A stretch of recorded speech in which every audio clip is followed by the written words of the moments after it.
Hello students, स्वागत है आपका अपनी ब्राइट स्कूल ऑनलाइन क्लासेज में। तो हम जो बात कर रहे थे वो था अपना राशियों की तुलना, और उस राशियों की तुलना में अपना टॉपिक चल रहा था साधारण ब्याज का। साधारण ब्याज और चक्रवृद्धि ब्याज दो है, तो आपके लिए साधारण ब्याज ही पर्याप्त रहेगा। तो साधारण ब्याज की हम बात कर रहे थे, और पीछे के जो वीडियो है उस वीडियो में हमने साधारण ब्याज के कुछ क्वेश्चन की है। साधारण ब्याज किस प्रकार से निकाला जाता है, क्या उसका सूत्र होता है, मूलधन क्या होता है, दर क्या होती है, समय किस प्रकार यूज लेते हैं, वो बात हमने की है। तो आज हम साधारण ब्याज के कुछ और क्वेश्चन आप करेंगे। यहाँ पर देखना, जैसे मैंने क्वेश्चन दिया है कि 4500 रुपए पर 2 वर्ष पश्चात किस दर से 4500 रुपए पर 2 वर्ष पश्चात किस दर से 360 रुपए साधारण ब्याज दे होगा। यानी 4500 रुपए की राशि है, उसका कह रहा है कि 2 वर्ष के लिए ब्याज कितना दे रहा है, 360 रुपए दे रहा है। 4500 रुपए पर 2 वर्ष पश्चात किस दर से, यानी वो दर पूछिए आपको, किस दर से 360 रुपए साधारण ब्याज दे होगा। ये आपका क्वेश्चन है, इसको सॉल्व करना है। और मैंने आपको ये बताया है कि जब भी आप क्वेश्चन को स्टार्ट करो तो क्वेश्चन को स्टार्ट करते हैं जो बात दे रखी है वो बात सबसे पहले लिखेंगे। जो बातें आपको क्वेश्चन में दे रखी है वो बातें हमें लिख लेंगे। तो आपको देखो, हम आंसर इसका स्टार्ट करेंगे, तो आंसर स्टार्ट करेंगे तो सबसे पहले लिखेंगे मूलधन। जो आपको मूलधन दे रखी है कितनी, 4500 रुपए, तो आपने मूलधन लिख दिया 4500 रुपए, ठीक है। फिर आपको दे रखी है समय दे रखा है, तो समय लिख देते हैं, समय बराबर दे रखा है 2 वर्ष, और इस ब्याज में समय की गणना वर्ष पर ही हम करेंगे, ठीक है। यदि समय को महीनों में दे रखा है तो उसको वर्ष में बदलना पड़ेगा, और वर्ष में बदलने के लिए हम क्या करेंगे, 12 का भाग देंगे, क्योंकि एक वर्ष में 12 महीने होते हैं। और एक आपको दे रखा है 360 रुपए, देखो 4500 रुपए मूलधन हो गया, 2 समय हो गया, और किस दर से दर आपको पूछी है, 360 रुपए साधारण ब्याज दे होगा। यानी इस मूलधन का 360 रुपए क्या लगेगा, ब्याज कितने वर्ष का, 2 वर्ष का। तो आपको साधारण ब्याज दे रखा है, क्या दे रखा है, साधारण ब्याज, साधारण ब्याज। इस साधारण आपको ब्याज दे रखा है 360 रुपए। ये इतनी चीज आपको दे रखी है। और आपको क्या पूछा है, आपको पूछा है दर, आपको पूछ क्या रहा है, आपको पता है कि इस दर का मान कितना होना है। ये क्वेश्चन वाला चिन्ह है, इसका मतलब आपको इस क्वेश्चन वाला चिन्ह का मान चाहिए, दर का मान आपको निकालना है, ठीक है। इतनी बात। तो आपको ये बात पता है कि साधारण जो ब्याज होता है, साधारण ब्याज, इस साधारण ब्याज का सूत्र होता है मूलधन गुणा समय गुणा दर बटे सूत्र, ये अपना सूत्र होता है।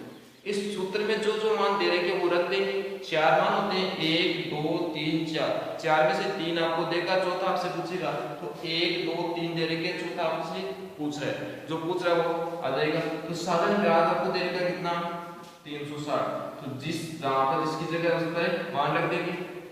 मूलधन दे रखा आपको 4500 रुपए, मूलधन बराबर दे रखा है 4500, गुणा समय दे रखा है 2 वर्ष, गुणा आपको दर क्या करनी है, निकालनी है, और बट्टा कितना करना है, 100, ठीक है। इतनी बात काट देते हैं, देखो 2 0 से 2 0 कट गई, तो इधर बचा 360 बराबर, ये बचा 45 गुणा 2, 45 को 2 से गुणा करेंगे, 45 नहीं 90, 90 गुणा दर, 90 गुणा क्या आ जाएगी, दर आ जाएगी। आपको दर का मान चाहिए तो 90 को इधर गुणा में रखिए, भाग में पक्षांतर करते हैं तो इधर गुणा में, तो इधर भाग में। 360 के भाग में क्या आ जाएगी, 360 के भाग में आ जाएगी 90, तो बराबर क्या आ जाएगी, दर बचेगी क्यों, ठीक है।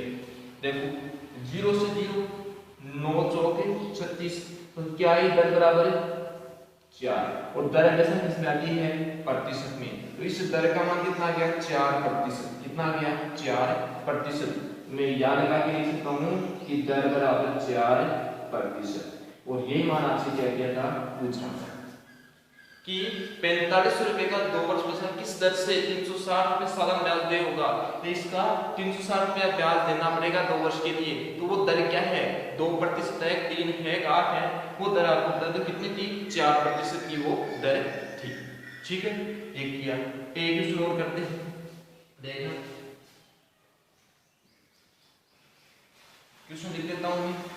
करेंगे क्वेश्चन को।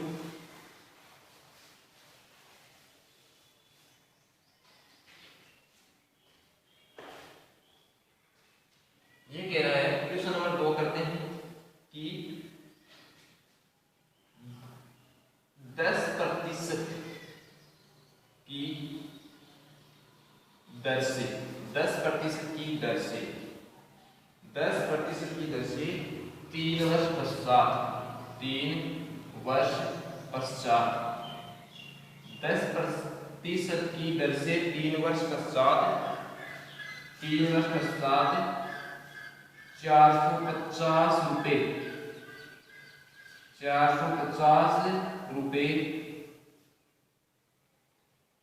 साधारण ब्याज दे होगा 10% की दर से 10% की दर से 3 वर्ष पश्चात 450 रुपए साधारण ब्याज दे होगा। तो मूलधन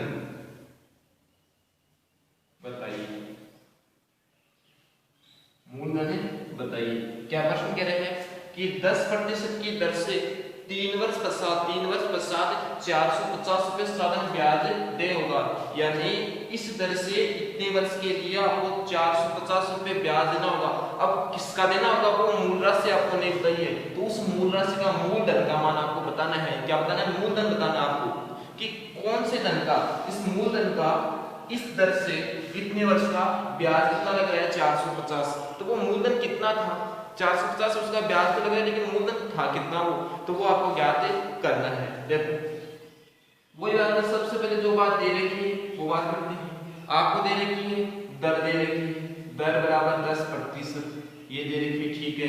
आपको समय दे रखा है, समय बराबर आपको दे रखा है 3 वर्ष, और समय वर्ष में होता है, नहीं होता तो बदलना पड़ेगा, लेकिन हमें बदलने की आवश्यकता नहीं। एक दे रखा आपको ब्याज, कौन सा, साधारण ब्याज, तो साधारण ब्याज दे रखा आपको कितना 450 रुपए, ये भी ठीक है। आपको 3 चीजें दे रखी, और चौथी चीज आपसे पूछ रहा है, पूछ क्या रहे हैं कि मूलधन है, ये मूलधन कितना है, तो मूलधन आपको क्या करना है, ज्ञात करना है। ठीक है भाई, ज्ञात करते हैं। आपको साधारण ब्याज का सूत्र पता है, तो आप लगाओगे साधारण ब्याज, तो साधारण ब्याज बराबर होता है मूलधन गुणा समय गुणा दर बटे 100, ये हमने साधारण ब्याज का सूत्र लगाया। अब इसमें 4 में से 3 आपको दे रखी है, और चौथे आपसे पूछ रहे हैं, जो पूछ रहा है वो अपने आप आ जाएगी, जो दे रही है उसके मान को। साधारण ब्याज दे रखा आपको 450, मूलधन आपको निकालना है, तो मूलधन आपको निकालना है, ठीक है। समय आपको 3 वर्ष दे रखा है, दर आपको 10% दे रखा है, और बट्टे में 100 दे रखा है, ठीक है। तो ये 450 है, इधर देखो 0 से तो ये 0 कट गया, ठीक है। तो ये बचा मूलधन गुणा 3 और बट्टे 10, ये बचा। अब पक्षांतर करेंगे 10 इधर भाग में, बट्टे में तो इधर आके गुणा में हो जाएगा, और 3 इधर गुणा में तो यह आ जाएगा भाग में, तो यह आ जाएगा 45, तो गुणा तो हो जाएगा कितने से 10 से, और भाग लग जाएगा कितने का 3 का, बराबर आ जाएगा मूलधन, बराबर आ जाएगा मूलधन, ठीक है। देखो 3 एकम 3 बचा 1 हो गया, 3 5 15 15 के 45 है, तो 15 ये 0 ये 10 कितने हो गए 1500, 15 के 2 0 लगे 1500, तो बराबर क्या हो गया मूलधन। तो जो मूलधन था उसका मान कितना निकल के आ गया 1500 रुपए। इस 1500 का 10% की दर से 3 वर्ष का ब्याज कितना होगा 450 रुपए, कितना होगा 450। तो आपको ये 1500 मूलधन का मान आपसे पूछा था, ठीक है। अब इसी प्रश्न को मैं संख्या चेंज करके कर रहा हूं, इसी प्रश्न को संख्या में चेंज कर देता हूं, मैं कर देता हूं कि 10% के स्थान पर मैं कर देता हूं 8%, ठीक है। ये 8% की दर से 8% की दर से 1 वर्ष पश्चात ब्याज आपको देना होगा 320 रुपये सालाना ब्याज दे होगा। तो मूलधन बताइए। इसी क्वेश्चन को मैंने चेंज किया कि 8% की दर से 1 वर्ष पश्चात 320 रुपये सालाना ब्याज दे होगा, तो वो मूलधन आपको बतानी है। ठीक है, करते हैं। तो यहाँ पर आपको चेंज ये होना करना पड़ेगा। ठीक है, कर देते हैं।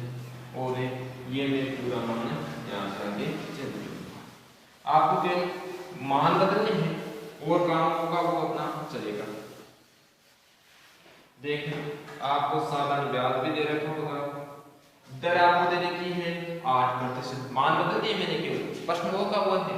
समय दे रखा है आपको 1 वर्ष, ब्याज दे रखा आपको 320 रुपए। आपको मूलधन क्या कर रहा है, पूछ रहे हैं। ठीक है, 3 चीजें दे रखी है, चौथी चीज आपसे पूछ रहे हैं। तो ये अपना सालाना ब्याज बराबर मूलधन गुणा समय गुणा दर बटे 100। तो सालाना ब्याज आपकी बार 320, मूलधन आपको बताना है, समय आपका 1 वर्ष है और दर आपकी 8% है और बट्टे में आपका कर रहा है 100। ठीक है, तो यह आ जाएगा 320 बराबर हो जाएगा, देखो मूलधन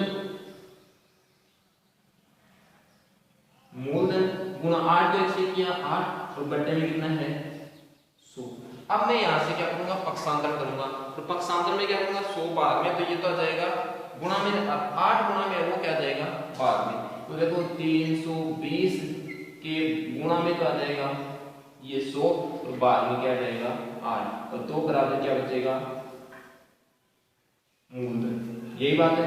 ठीक है, देखो 8 1 8 8 चौके 32 यानी 40 हो गए और 2 जीरो, तो 40 के आगे 2 जीरो और तो कितना हो गया 40,000 रुपए। तो मूलधन कितना आ गया 4000, सॉरी ना 4000 रुपए। तो हमने जो मूलधन निकल के वो कितनी आई 4000 रुपए। तो इस प्रकार से साधारण ब्याज में क्या करेंगे, इन 4 चीजों में से 4 राशियों में से 1 2 3 4 राशियों में से 3 राशियों का मान देगा और एक राशि आपको पूछ सकता है। तो जो राशि दे रखी है उसके मान रखेंगे और जो नहीं दे रखी वो अपने आप आपकी निकल के आ जाएगी। ठीक है, तो इस प्रकार से साधारण ब्याज के क्वेश्चन को करेंगे। और राशियों की जो तुलना है, राशियों की तुलना जो आपका चैप्टर है वो आज यहाँ पर हम कंप्लीट करेंगे। आपकी किताब में आपको क्वेश्चन मिलेंगे, पीडीएफ के माध्यम से आपको क्वेश्चन बता दी जाएगी कौन से क्वेश्चन आपको करने हैं। पीडीएफ पे आपको क्वेश्चन मिलेंगे, कुछ क्वेश्चन तो जैसे आपको सोल्व किए वो देंगे, कुछ क्वेश्चन आगे देंगे कि आपको उसमें सोल्व करना है। तो आप देख सकते हो कि किस प्रकार सोल्व किया है, उसी के माध्यम से आप आगे सोल्व करोगे। आप वीडियो में देख सकते हो या आपकी जो पीडीएफ है उसमें 1 या 2 क्वेश्चन मैं ऐसे देता हूँ जिनमें आपको करवाए हुए क्वेश्चन है वो दिए हुए हैं कि किस प्रकार से क्वेश्चन को हल किया हुआ है, और अगले क्वेश्चनों में आपको सरल करना है, यानी आपके लिए क्वेश्चन दिए हुए। तो पीडीएफ के माध्यम से आप इनको सरल करोगे, क्वेश्चन मिल जाएंगे आपके। बुक में नहीं मिलते हैं, बुक देख सकते हो, बुक में नहीं है तो अपनी पीडीएफ में आपको क्वेश्चन मिलेंगे और पीडीएफ आपके साथ में डाली जाएगी। तो आज के लिए इतना ही, धन्यवाद।